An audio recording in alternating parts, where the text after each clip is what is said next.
市府都发局对9月1号到5号办理永康移居成功的社会主体第一批的住户签约工程的作业。市长黄伟哲1号上午嘛亲自前往现场来视察各地关心。市长表示，今年是台南市社会主体成果重要的一档，看到民众将要签约搬入去新厝，内心嘛充满欢喜。尤其移居成功的地点，佮靠近大湾交流道，周边还佮有对国小到高中的完整学区，非常的抢市。敢若是登记抽考的，都有2500多人。移居成功社会住宅，这个地方是完全是厂商回馈给市政府，市政府不用出钱，总共有103户。这样子的一个大的量体，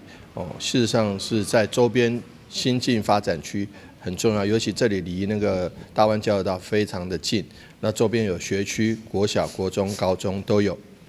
因此呢，很多人，尤其租金又是非常的亲民，那所以说，这个地方非常抢手。但是光是登记就2500多个但是因为有人会有重复登记在不同的社宅，或者他有不同的选择，所以说我们会依序来这个提供好的这个住宅品质给我们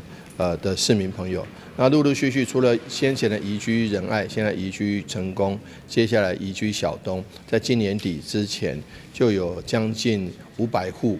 的这个社会住宅可以让提供民众来入住。市府都发局表示，移居成功的社会主体总招租的户数有103户，对今年3月17到4月16开放申请，6月11完成电脑的公开抽考。头一批签约的户数有75户，将对9月16开始，就用个分批来搬入去。另外，为体贴民众搬厝的准备，住户嘛用个伫搬入去进前的5天来提前点交。台南新闻林根采访报道。